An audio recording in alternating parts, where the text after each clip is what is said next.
All right, welcome back to the deep dive. We're always digging up new ways to learn more efficiently, and today we're diving into a fun one. Yeah. How about using TV shows and movies to learn a new language? Forget those textbooks, right? Yeah, no more flashcards. Yeah. So we found some really cool resources on this. Yeah. And basically, I think we all kind of get the sense that this is probably a pretty effective way to learn. Right. But these sources really dive into the specifics of how to make it work. For sure. So what is it about this approach that makes it so much more engaging than the traditional, sitting in a classroom? Well, I think, if you think back to how you learned your native language, right, you probably weren't sitting there with, a bunch of flashcards. Right. You were hearing it all around you. Yeah. You're seeing it. In context, not just text. And that's what makes this so powerful. And it's fun. It keeps you coming back for more. Right. Exactly. And it's so much easier to stick with something when you're enjoying it. So it's not just passively watching Netflix, though, right? No, not at all. There are actually, specific strategies that you can use to really maximize the learning. So what are some of the key things we should be thinking about when we're watching a show or a movie to learn a language? One of the big things that the sources talk about is really thinking about your level. Okay. And tailoring your viewing experience to that level. So a beginner is going to approach it differently than someone who's maybe, Exactly. intermediate or advanced. Yeah, so if you're a beginner, you might start by watching in your native language. Okay. But putting on subtitles in the language you're learning. Interesting. Just to kind of start getting familiar with seeing those words. Right. As you progress, you can kind of flip that. So you're listening in the target language and you have subtitles in your native language. And then eventually you can get to the point where you're watching completely in the target language with no subtitles. That's like taking the training wheels off, right? Exactly. Yeah. So you're kind of easing yourself into it. And the thing is, like you were saying about context, right? You get so much more than just the words when you're watching a show or a movie. Right. You see the body language. Right. You hear the tone of voice. You get the cultural context. Right. All of that helps you to understand the language so much better. Yeah, it's like real world immersion, right? Exactly. Yeah. And the sources also really emphasize active engagement. Okay, what does that mean? So don't just be sitting there passively watching like you're, just vegging out on the couch. Right.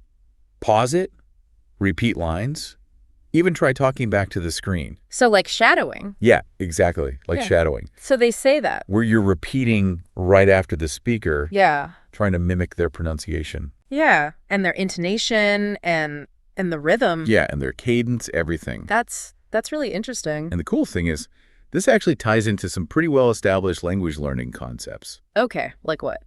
So, you've probably heard of comprehensible input. Yeah, it sounds a little bit academic. It is. It is a bit academic, but basically it means you learn best when you're exposed to language that's just slightly above your current level. So it's a little bit challenging, but not so much that you're completely lost. Yeah, exactly. Got it.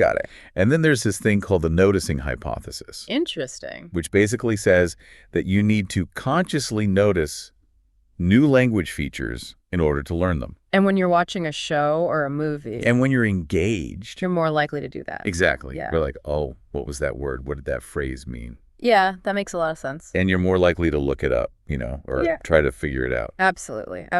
So these things are all kind of happening naturally when you're watching TV or movies in another language. So now that we get all of that, the big question that comes to mind is where do we even start? Right. What shows should we be watching? What movies? Right. Well, the sources have some really good recommendations. And again, it depends on your level. Okay. So for beginners in English, for example, they suggest things like cartoons, like Bluey. Okay. Or sitcoms like Friends. Okay. Yeah.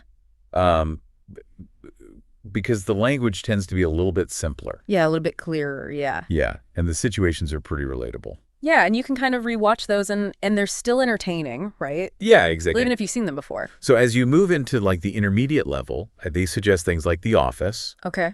Or movies with straightforward plots. Right. And then for advanced learners, they suggest things like Gilmore Girls, where the dialogue is really fast. Oh, yeah, that's a good one. Or shows with more complex narratives like Sherlock. That's great. And they have similar suggestions for other languages like Okay. Spanish, French, German, Italian, Korean. Wow. So there's really something for everyone. Yeah, and it's all about finding something that you're going to enjoy, right? Exactly. Because that's what's going to keep you coming back. Exactly. All right, so let's say we've got our show, we've got our movie, we're ready to start learning. Okay.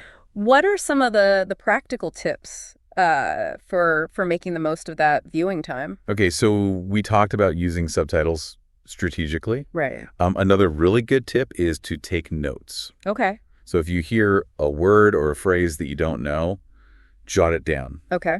And ideally jot it down with the context Oh, that's a good point. so you can remember like how it was used. So not just the word itself, but maybe even the whole sentence that it was in? Yeah, or just a little note about the situation. Okay. Yeah, that's great advice. And another thing is, don't feel like you have to watch, a whole movie or a whole episode in one sitting. Right, right. Break it up into smaller chunks, like 20, 30 minutes. Right, yeah. That can really help with focus and preventing that mental fatigue. Yeah, that makes sense. And then don't be afraid to rewatch things. Okay. I mean, that's one of the beautiful things about TV shows and movies. You can do it as many times as you want. You can watch them over and over again. Exactly. And each time you're going to pick up something new.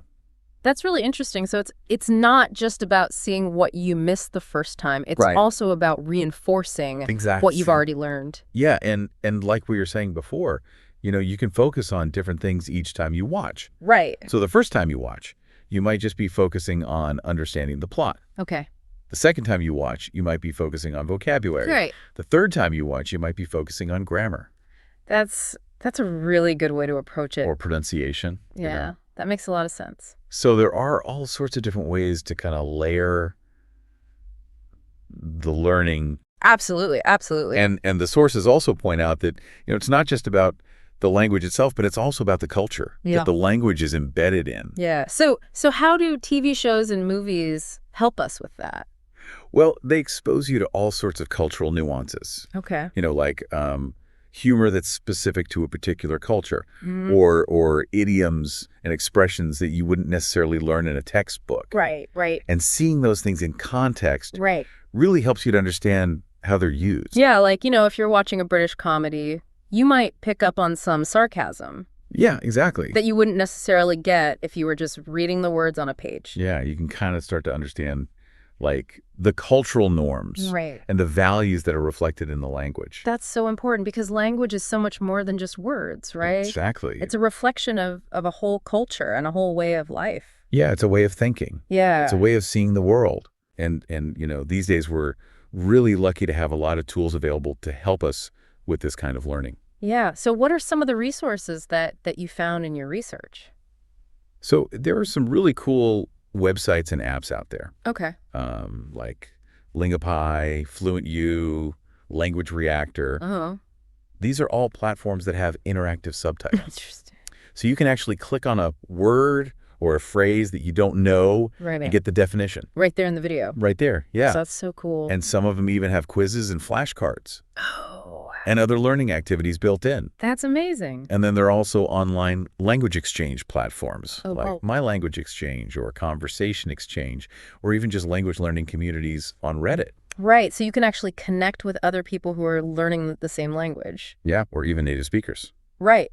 And practice with them. Exactly. That's a great way to kind of take it to the next level. Yeah, definitely. So to wrap things up, the sources that we looked at really emphasize the importance of consistency Yeah, and making this a regular part of your routine. absolutely. So even if you can only spare, 20 or 30 minutes a day Yeah. to watch a show or a movie in another language, Yeah. it's going to make a huge difference over time. Yeah, it's about building that habit Right. and making it a sustainable part of your learning journey. And they also talked about the importance of choosing content that you actually enjoy. Oh, for sure. Because if you're not enjoying it, you're not going to stick with it. Yeah, it's going to feel like a chore. Right, exactly. You don't want that. So think about, what are your interests? Yeah. What kind of shows do you normally watch? Yeah. What are you already drawn to? Right. And then find something in that genre. Yeah. In the language that you're learning. And there's so much out there these days, right? Yeah, there's no shortage of content. There really is something for everyone. So, for all of you listening out there, I I hope this has inspired you to think about how you can incorporate this into your own learning. Yeah. Because it really is such a fun and effective way to learn a new language. And easy, too. Yeah, and accessible. You know, we've all got Netflix, We're all watching something. we're all watching something anyway, so why not make it a learning experience? Exactly. So the next time you're settling in for a movie night, Yeah. or you're just looking for something to watch on TV, Think about how you can turn it into a language learning opportunity. Yeah. What new world could you explore? What new linguistic world are you going to dive into today? Exactly. All right, that's it for this deep dive. Thanks for listening. We'll see you next time. Bye.